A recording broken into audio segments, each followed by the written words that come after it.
Lo raro y lo espeluznante es un cruce entre dos escritores, Mark Fisher y Mariana Enríquez.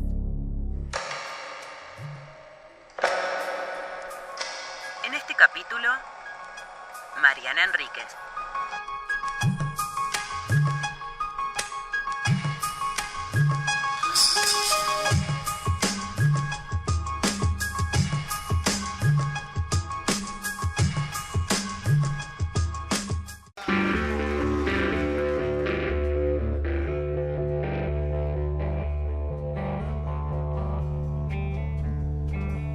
Al momento de grabación de este capítulo, pasaron 4 años desde la publicación de Nuestra parte de noche, la gran novela de Mariana Enríquez.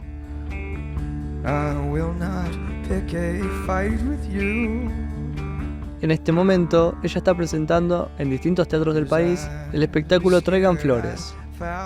Y mientras tanto se espera con expectativa un nuevo libro de cuentos y una novela sobre fantasmas.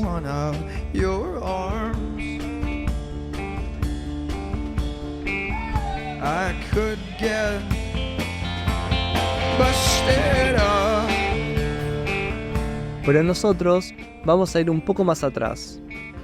Lo que sigue son algunas ideas para ampliar el universo de los cuentos que publicó en Los peligros de fumar en la cama de 2009 y en Las cosas que perdimos en el fuego de 2016. Para Mariana, esos libros reúnen historias sobre vidas horribles. A pesar de eso, es difícil no verlos como cuentos de terror.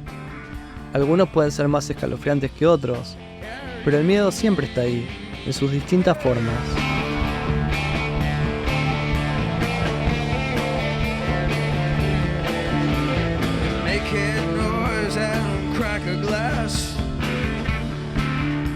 Mariana reconoce 3 tipos de miedos. El miedo real, es decir, el temor cotidiano, el de todos los días. Después el miedo estético, como el que puede producir, por ejemplo, una película. Y por último, el miedo patológico, el que aparece a partir de los distintos tipos de fobias.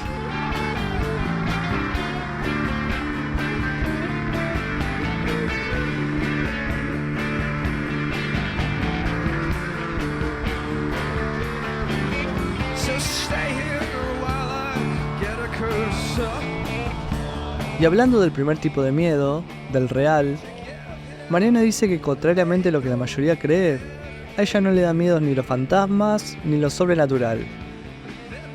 De hecho admite que, si bien intentó distintos acercamientos con lo paranormal, su relación con el más allá es escasa. Sus miedos son más bien de origen terrenal, y tienen que ver con las desapariciones, con el deterioro del cuerpo, con el sufrimiento de la carne. A ella le da miedo enfermarse, perder la memoria o tener un accidente. Ese tipo de miedo es extensivo a las personas que quiere, y si se agranda, termina en el miedo a los incendios, a las catástrofes naturales y a las guerras.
En 2012, Mariana publicó un texto para la revista El Guardián sobre la depresión que había padecido ese último verano.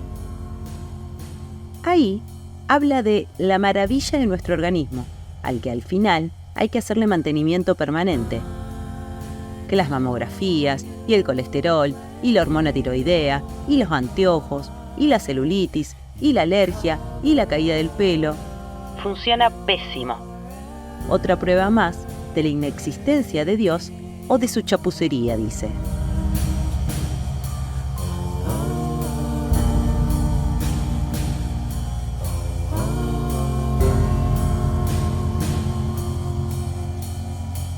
Ese mismo deterioro del cuerpo que daba cuenta en la revista El Guardián es la principal preocupación de la protagonista de Los peligros de fumar en la cama, un personaje afectado por la depresión que fuma recostada en su cama y se pregunta quién la iba a querer así, con caspa, depresión, granos en la espalda, celulitis, hemorroides y seca.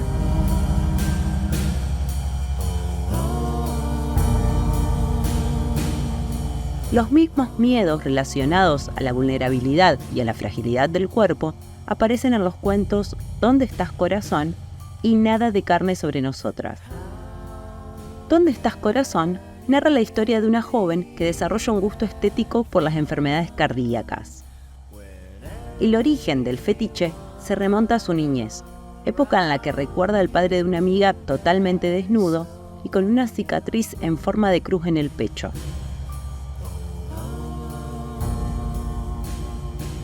Con el tiempo, descubre que escuchar los latidos de corazones enfermos le genera placer.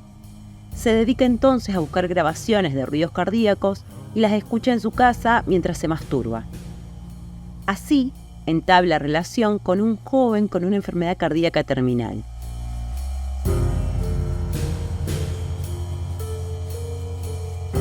En Nada de carne sobre nosotras, la protagonista encuentra una calavera abandonada en un basural. La lleva a su casa y la bautiza con el nombre de Vera. La chica se obsesiona tanto con Vera que monta un altar y le pone una peluca rubia.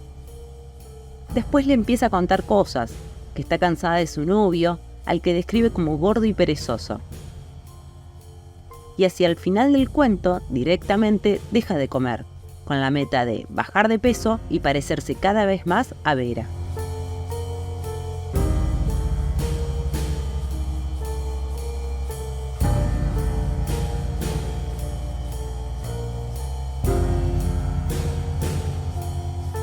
Para Mariana, el cuerpo es central, porque es ahí donde se da la vulnerabilidad, porque es el borde y lo último que se protege. Ella entiende que el cuerpo no solo es maltratado desde afuera, sino que le da mucho más miedo cuando es violentado desde el propio sujeto. Incluso conecta el horror de maltratarse con la obsesión por la vida eterna. Ve la fascinación por las cirugías estéticas y la juventud eterna como algo vampírico y siniestro. Cree que es siniestro porque es una negación de la muerte. Y esa negación es terrorífica y antihumana. Pero además es autoritaria, porque el que decide tener una relación con su cuerpo más gozosa, más relajada o de aceptación del fin, recibe una mirada censuradora.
Según el filósofo francés David Le Breton, el hombre de Occidente se esfuerza cotidianamente por olvidar su cuerpo. Las sociedades crean reglas implícitas de acercamiento físico e incluso de evitación del otro, por lo que se intentan reprimir no solo los ruidos u olores indecentes, sino también los roces o choques involuntarios.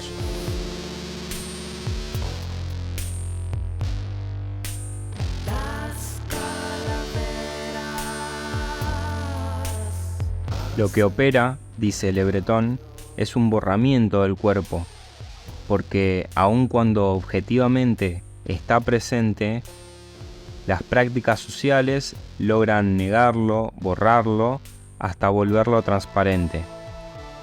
Mientras tanto, la conciencia de tener un cuerpo, de ser un cuerpo, solo se percibe cuando se vuelve un obstáculo, cuando molesta. Pero cuando el dolor cesa, esa percepción desaparece.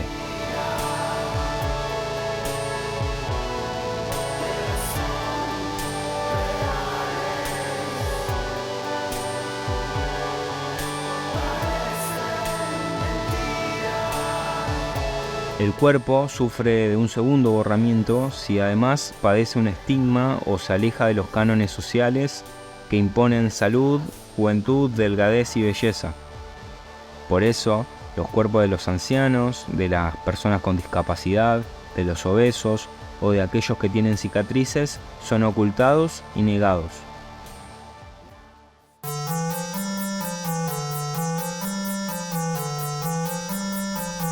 Sobre este punto, Mariana entiende que los personajes enfermos aparecen poco en la ficción.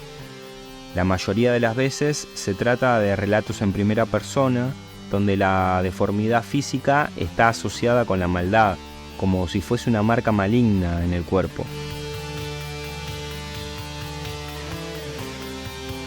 Para ella, se abusó muchísimo del cuerpo diferente como un estigma, a pesar que en verdad la norma sería el cuerpo enfermo.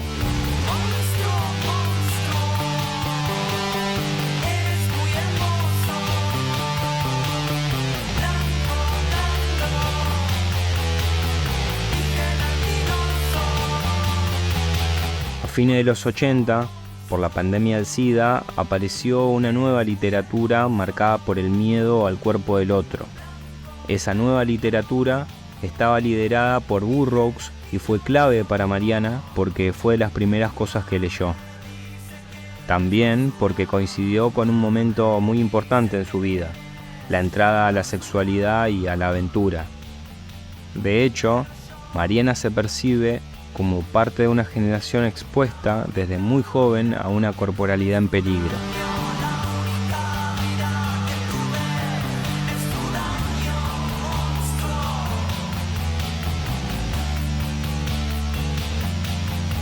En contrapartida, en sus cuentos y novelas, Mariana hace aparecer al cuerpo, le da visibilidad para reconocer que la norma es el cuerpo enfermo y no el sano. Por eso escribe personajes como Adela, a la que le falta un brazo y le cuelga un muñón del costado izquierdo, como también el chico sucio, que vende estampitas en los subtes. En estos dos personajes hay un trabajo consciente por mostrar los cuerpos que por lo general se ocultan, pero que están presentes.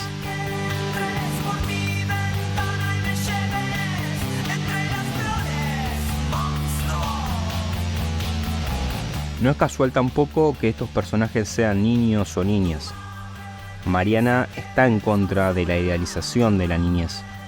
Ella entiende que hasta no hace poco, la infancia era el lugar del horror, por lo que transformarla en un lugar de perfección y felicidad es empezar a tapar los cuerpos. El primer momento donde se tapa el cuerpo del niño es cuando es imposible de dañar. Es el primer borramiento de todos esos chicos que no son perfectos, que son la enorme mayoría, dice.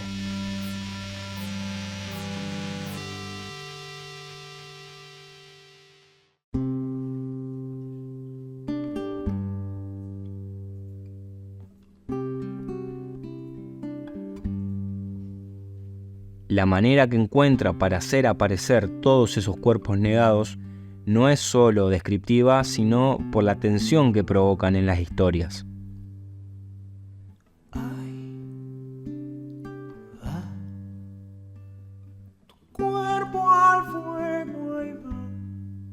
En el cuento El chico sucio, por ejemplo, el niño que pide dinero saluda con un apretón breve y mugriento.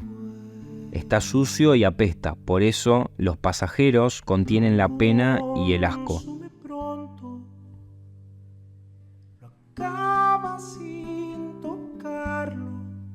Lo mismo sucede con la chica del subte de Las cosas que perdimos en el fuego, una mujer que había sido quemada por su expareja. Se la describe con una silueta esbelta, llamativa, pero su boca prácticamente no tenía labios y su nariz estaba mal reconstruida. El método es parecido al del chico sucio. Saluda a los pasajeros con un beso y sonríe si nota que se les eriza la piel por la incomodidad. Ambos personajes comparten una forma disruptiva de hacer uso de sus cuerpos. Son personajes que conviven con el resto, que aparecen para hacernos recordar que existen y que no pueden ser borrados.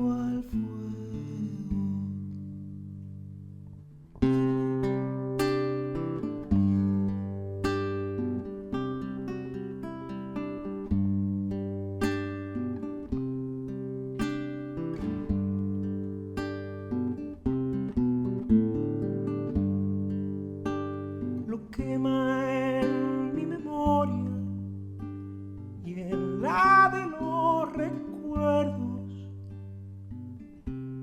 de las historias sanas y de todo lo bueno, ardiéndolo en el aire, la tierra lo agradece, no pudrir lo que podrido viene. Ahí va tu cuerpo al fuego, ahí va, ahí va tu cuerpo al fuego.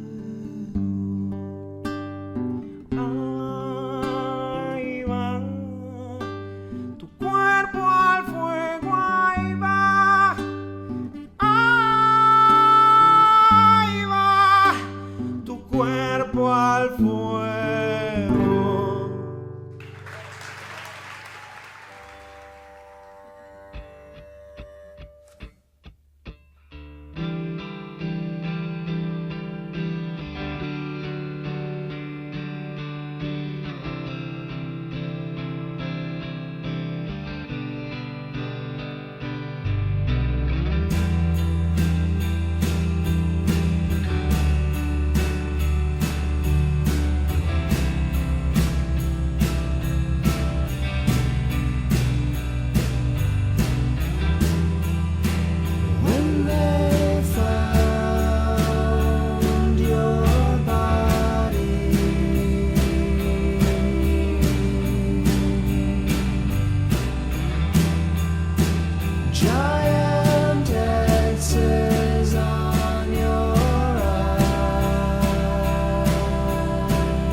Mariana dice que para su generación, que vivió parte de la niñez y la adolescencia en dictadura, el verdadero miedo era que el cuerpo no apareciera.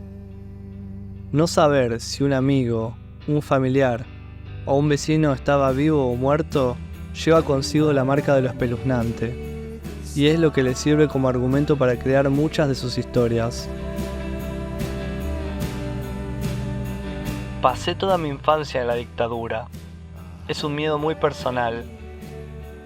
salvo que te sientas a salvo porque estás de acuerdo ideológicamente o sos parte, es vivir en una especie de cápsula de peligro, dice.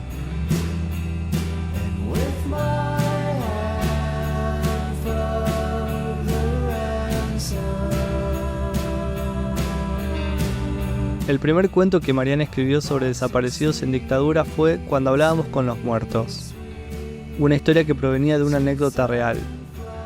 Ella tenía un grupo de amigas que antes del juicio de las juntas militares jugaban a la copa y le preguntaban a los espíritus dónde estaban sus padres.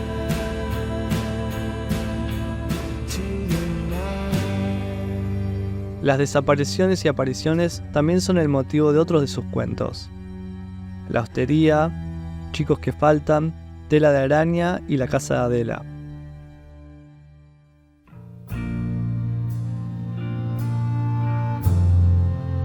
En La hostería se evoca el terror de las desapariciones en dictadura. 2 chicas adolescentes recorren una hostería que solía ser un centro de detención clandestino. En un momento están a punto de besarse, pero empiezan a escuchar ruidos de motores, sirenas y militares corriendo.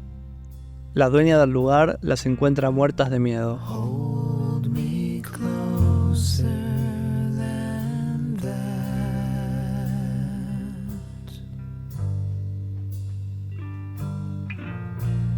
Hold me closer than that. En la casa de Adela, un grupo de niños entran a una casa abandonada y uno desaparece adentro, mientras que en Tela de araña, el que desaparece es el marido aburrido y mala onda de una de las protagonistas, todo en medio de un viaje de Asunción a Corrientes.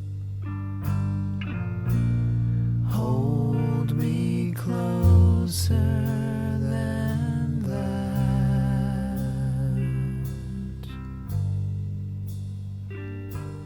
En Chicos que faltan, hay una readaptación de la leyenda europea conocida como Changeling. Según esta tradición, hadas elfos o otra criatura fantástica se llevan a un niño y ponen a otro en su lugar. Es idéntico a él, pero no es el mismo. Lo hacen en general con bebés, porque así los pueden cuidar y criar entre ellas. Para Mariana no hay demasiada distancia entre este mito y el robo de bebés en la Argentina. Y lo que agrega el cuento es la pregunta sobre qué pasaría si esos niños y niñas que se llevaron volviesen todos juntos, como en una especie de cuento zombie.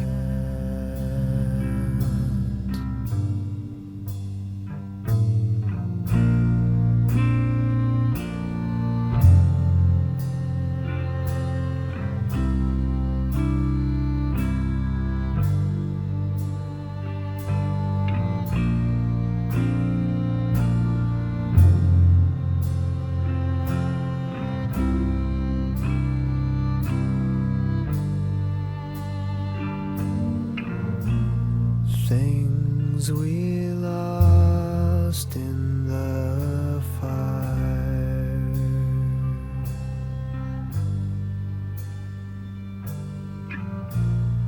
How'd we ever get by?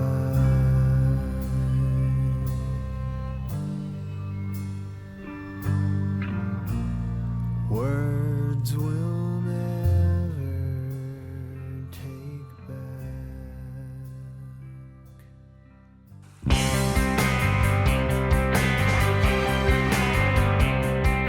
Life was gave us power.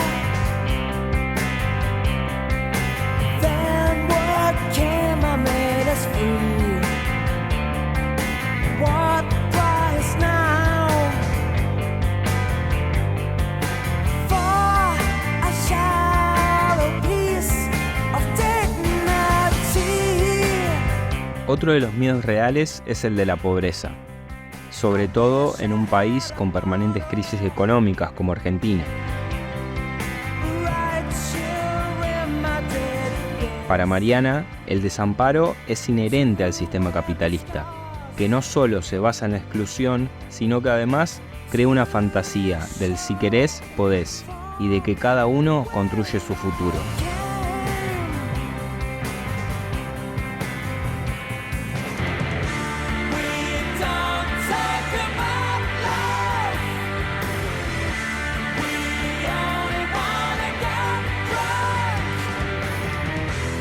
El Estado ha abandonado a la gente, a esa clase media, y la ha arrojado al reaccionarismo, incluso al fascismo.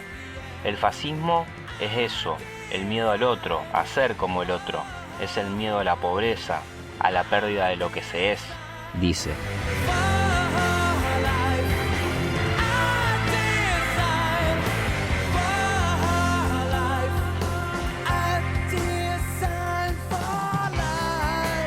Algo de eso subyace en el cuento Los años intoxicados, donde un grupo de adolescentes experimenta con drogas y al mismo tiempo se evade de lo que la crisis económica le está haciendo a sus familias. Este cuento es el más cercano a su experiencia personal, ya que habla de su intenso consumo de drogas durante la adolescencia en un contexto primero de hiperinflación y luego de menemismo.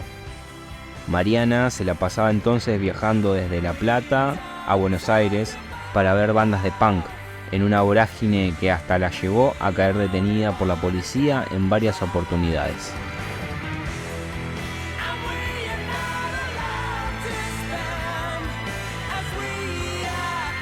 Para seguir pensando ese miedo reaccionario hacia el otro, a ser como el otro, tenemos también el cuento El Carrito, donde vecinos de la periferia de Buenos Aires atacan, humillan y echan a un linchera que pasa por ahí. A partir de eso se desata una especie de maldición que hace que todos los habitantes del barrio queden en la ruina y que sus temores inconscientes se vuelvan realidad.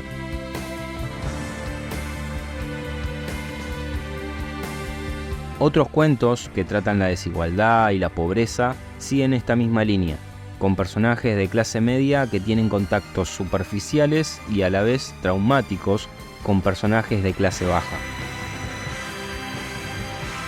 En El Chico Sucio, por ejemplo, la protagonista intenta ayudar a un chico de la calle, pero él y su madre desaparecen.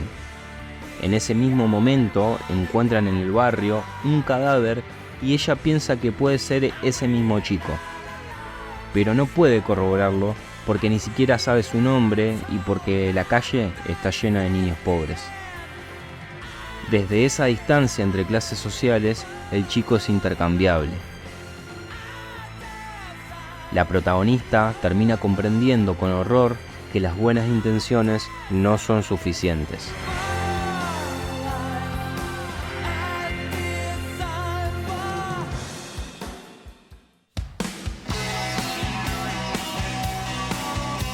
Por último, está el cuento Lovecraftiano Bajo el agua negra.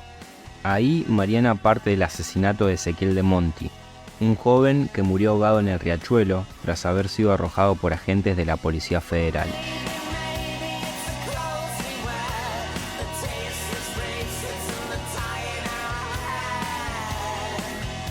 El cuento está protagonizado por una fiscal que investiga un crimen similar. Para resolverlo, decide ir a la villa donde ocurrió todo. Al igual que la protagonista del Chico Sucio, ella también tiene una revelación de impotencia y frente al horror se arrepiente completamente de haber ido a visitar la villa.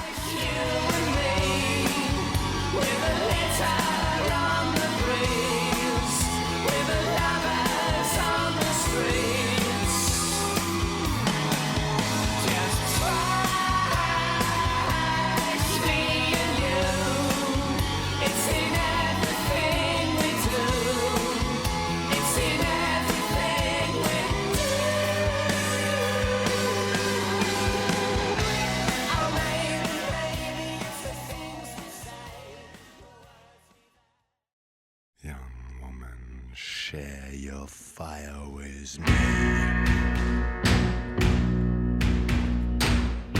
My heart is cold, my soul is free. I am a stranger in your land. Wondered man, call the sand. La locura es otro de los miedos reales que identifica Mariana. Lo que le aterra es esa posibilidad de perder el control de uno mismo, de quedar atado a algo que no existe y no poder salir.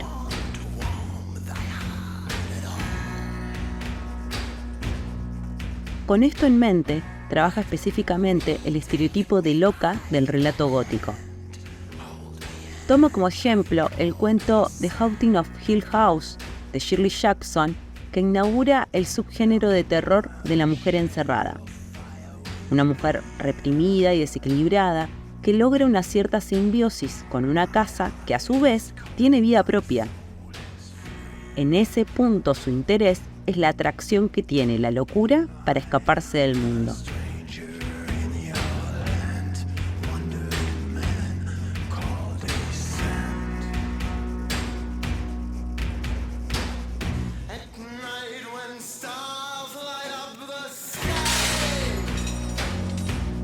Un ejemplo de este tipo de personajes es Julieta, de Rambla Triste. Ella es una argentina radicada en Barcelona que en el momento en que intenta quedar embarazada se vuelve paranoica, porque empieza a pensar que alguien le va a robar a su bebé. El delirio muta después en la idea de que no puede abandonar el barrio donde vive porque se lo impide un grupo de niños muertos que fueron infelices. Algo similar le pasa a la protagonista de El Chico Sucio, que ataca a una mujer pobre. En ese momento, tiene la revelación de que está deprimida y atrapada en una casa y en un barrio al que no pertenece. También está el cuento El Mirador, donde una criatura fantasmagórica se aprovecha del trauma y la profunda tristeza de una chica para dejarla encerrada en el mirador de un hotel. De vuelta a esa simbiosis entre una mujer y un espacio que se vuelve de clausura.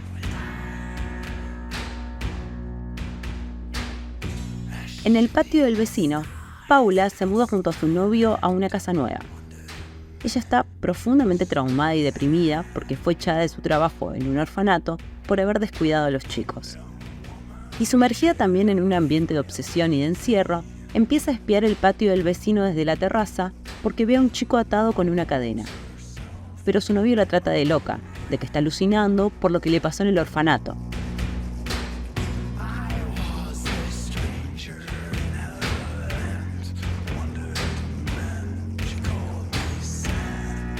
La locura también aparece en el cuento Ni cumpleaños ni bautismos. Ahí, un ex estudiante de cine se publicita en el diario para hacer filmaciones raras. Entre otros encargos, consigue uno en el que tiene que filmar los ataques psicóticos de una chica. La idea de sus padres es que la chica vea que es ella misma la que se mutila. Chrysanthemum. For you, I am a chrysanthemum, supernova. Este cuento tiene algunas similitudes con otro que se llama Fin de curso, donde también hay una adolescente que se lastima a sí misma, pero en la escuela. En las dos historias, las chicas dicen estar siendo atacadas por alguien o algo más. Or just a drop in the ocean.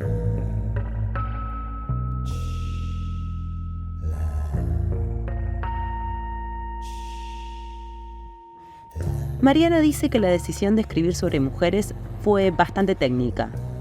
Ella notaba que tenía una gran dificultad en escribir mujeres como narradoras y sobre todo en primera persona.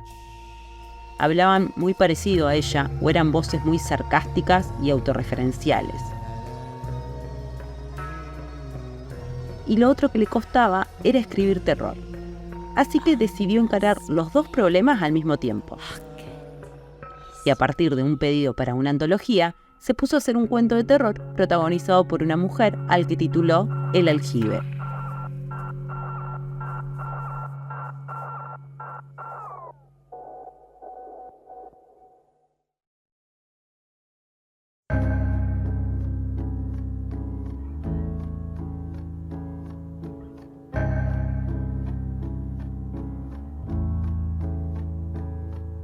Mariana manifestó varias veces su desinterés por tener hijos. Y escribió sobre eso en los textos Yo no pongo en riesgo a la especie y Yerma, donde critica de forma cómica la presión social que existe sobre las mujeres para que sean madres. How did I die? How did I die? Or didn't I? En el cuento El desentierro de la Angelita, Mariana pone a la maternidad en un lugar de terror. Ahí, una chica se ve obligada a maternar a su tía abuela, fantasma, que murió apenas nació y fue enterrada en el patio de la casa donde vivía con su familia. Si me viera mi papá, que siempre se quejó de que iba a morirse sin nietos, piensa la chica mientras intenta que el bebé fantasma use un chupete. Didn't I die at all?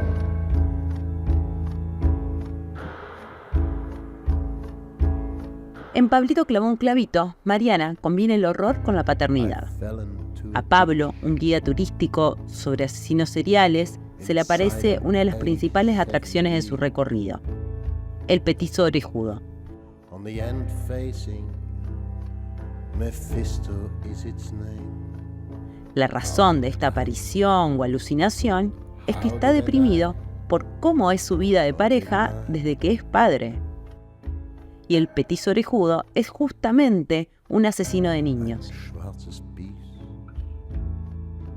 El cuento queda abierto, pero Pablo parece tener algunas similitudes con Jack Torrance, del Resplandor. Über den Bäumen zerstreut.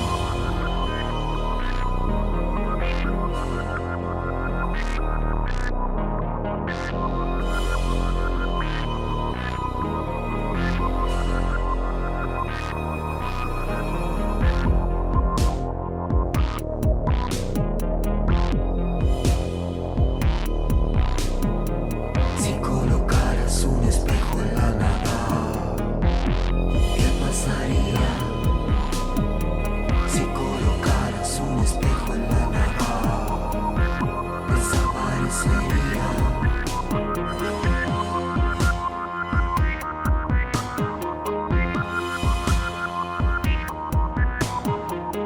El demonio que vive dentro se asomaría.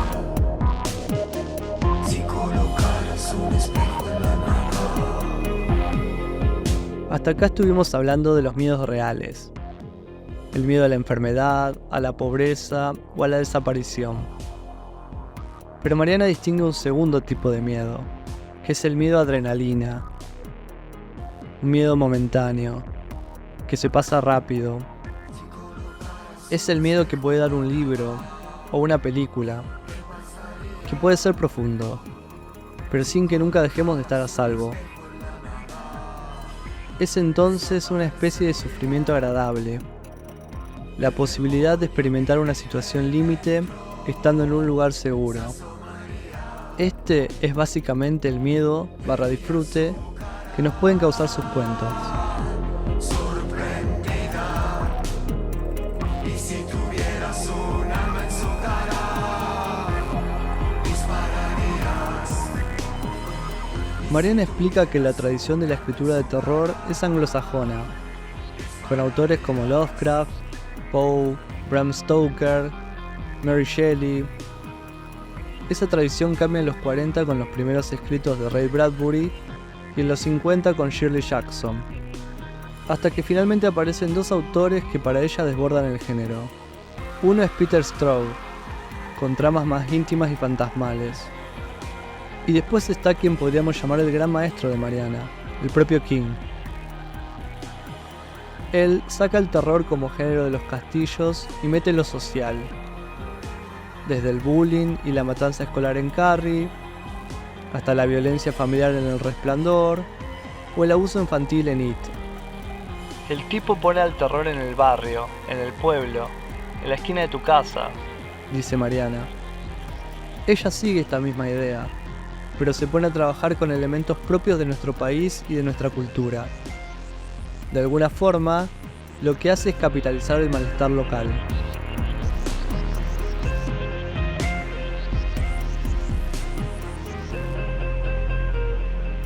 Como antecesores en nuestro país, Mariana reconoce el informe sobre ciegos de Ernesto Sábato, los cuentos de terror de Cortázar y el humor negro de Silvina Ocampo, que usa a chicos como personajes de forma perversa y burlona. Los niños de Silvina son malísimos, no tienen alma. Los míos están más resentidos, más desgraciados, dice.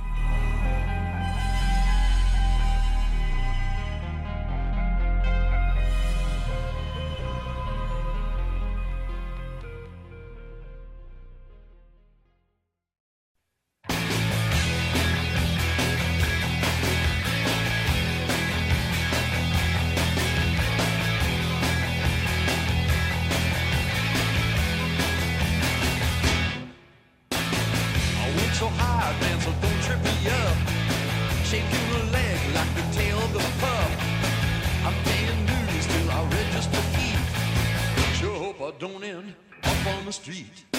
Homeboy, homeboy, everybody needs a home.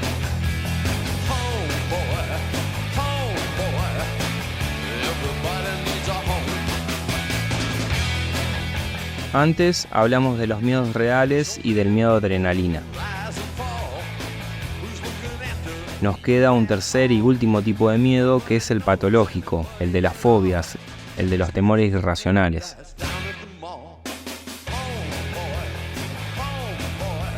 Mariana cuenta que hacia el final de su adolescencia empezó a tener miedo a salir. Sentía que si salía, se moría.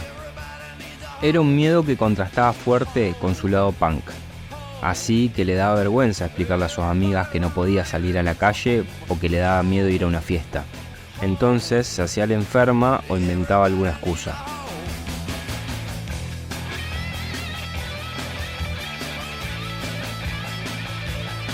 A pesar de su fobia, un día se animó a ir de vacaciones con sus amigas a Villa Gesell.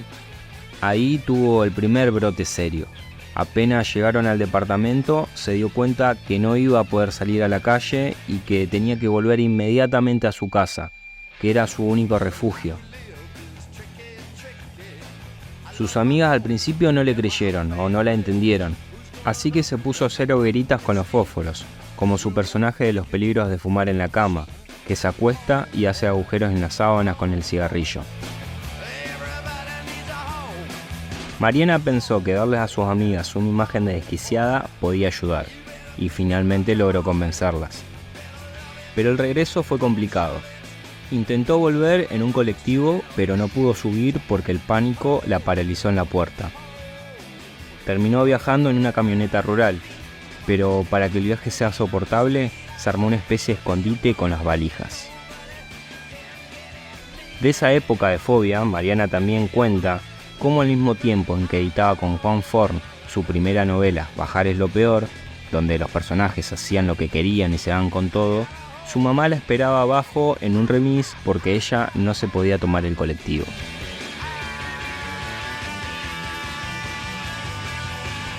La fobia finalmente se fue, pero le quedó el miedo a volver a tenerla, sobre todo durante la pandemia. Ella dice que lo que tiene es básicamente miedo a volver a tener miedo.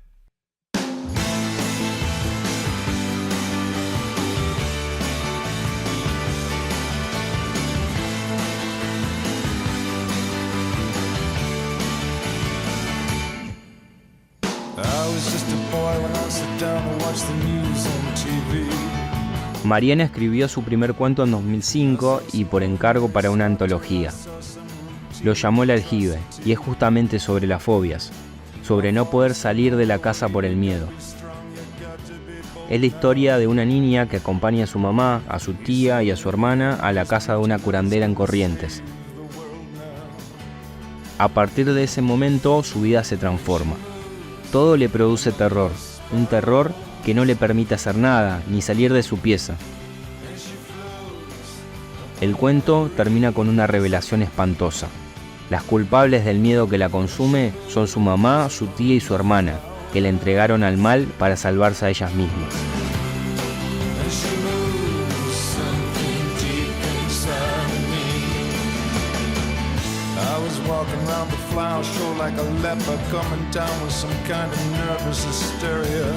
El otro cuento que habla sobre encierros es Verde, Rojo, Anaranjado.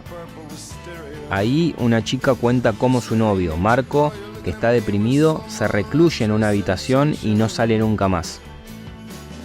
La relación continúa un tiempo por chat hasta que él termina también por desvanecerse en la red.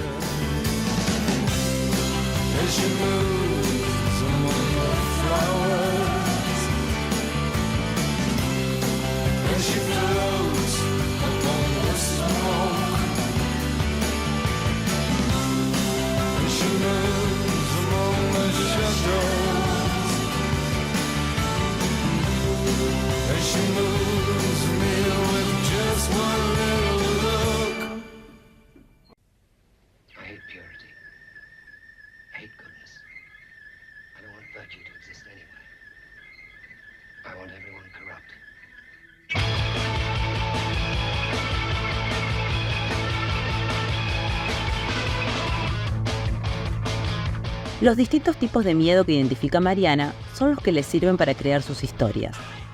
Pero su literatura está inundada de un costado musical.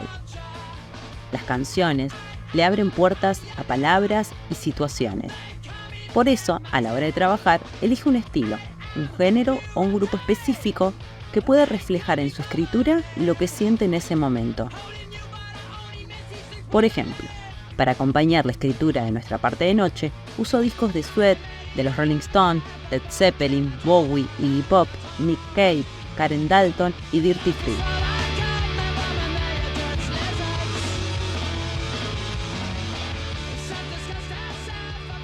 A su vez, muchos de sus personajes están construidos a partir de estrellas de rock o ídolos musicales como Ian Astbury, Charlie Sexton, Iggy Pop o Kurt Cobain. Todos varones rockeros. Lo que ella hace es ponerlos en un lugar de objeto de deseo voraz de los personajes que los rodean. Es el lugar que ocupa, por ejemplo, Diego en el cuento La Virgen de la Tosquera, con esas chicas que se mueven como si fuesen un único organismo y hacen todo para poseerlo.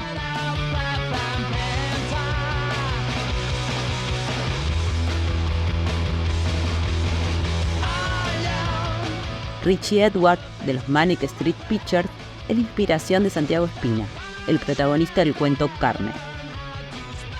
Se trata de un ídolo de rock que desaparece, al igual que el propio Edward. Pero a diferencia del caso real, Espina fue descubierto en una habitación de hotel. A su lado había una gilet y un cuchillo tramontina con el que se había despellejado. El giro de la historia es que dos chicas adolescentes fanáticas desentierran el cadáver y se lo comen.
Sobre el fanatismo de las adolescentes, Mariana cuenta que una vez fue a cubrir para Página 12 un recital de los Backstreet Boys. Y ahí tuvo una revelación. El show le pareció malo, el sonido pobre y ellos poco atractivos. Pero igual, las chicas gritaron todo el evento, como un coro, sin parar. Seguramente se turnaban por el cansancio, pero igual parecía orquestado.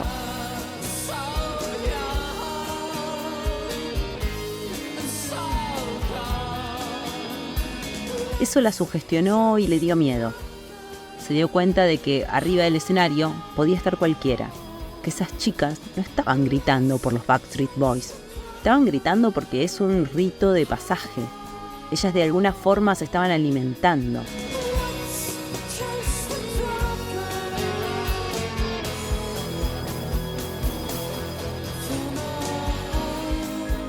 A partir de esto, Mariana empezó a ver ese efecto un poco caníbal y vampírico en toda la historia del rock. Las chicas, con sus gritos, fueron las que hicieron a Elvis. Sin ellas, él hubiese sido un muchacho más del montón. Mariana habla del enorme poder que tienen esas chicas y de lo injusta que fue siempre la prensa del rock, poniendo a las mujeres en el lugar de fans y de groupies, cuando en realidad son las que mejor escuchan.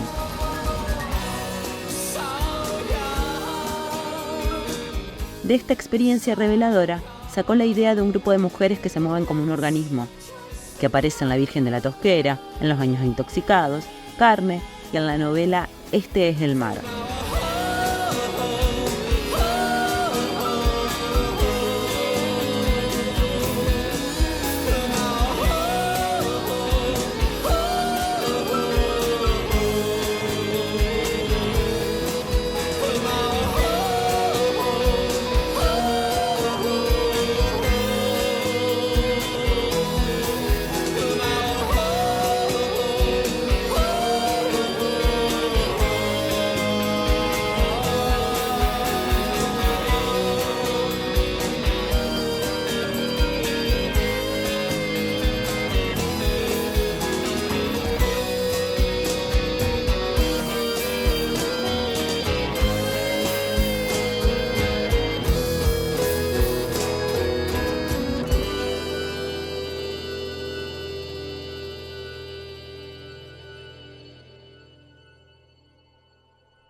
Con sus cuentos y novelas, Mariana Enríquez nos muestra la vigencia y la importancia que tiene el género de terror.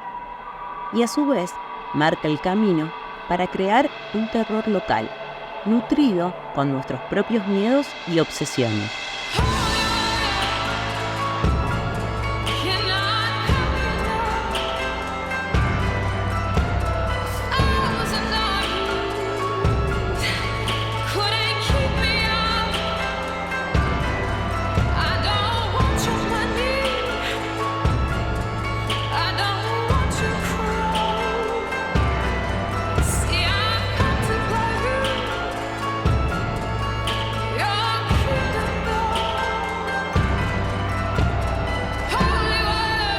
Lo raro y lo espeluznante es una producción de Antonella Carrizo, Francisco Brusa y Sebastián Manacero. Forma parte de la tesis Cuando lo raro y lo espeluznante se hacen cuerpo, una lectura a la narrativa de Mariana Enríquez, de la licenciatura en Comunicación Social de la Facultad de Ciencias de la Educación de la Universidad Nacional de Entre Ríos. La música de este capítulo es de I Start Sending Night Button, Florence and the Machine, Gabo Ferro, Iggy Pop, Low, Manic Street Preachers, Mueran Humanos, Nick Cave and the Bad Seeds, Sweat y Will Oldham.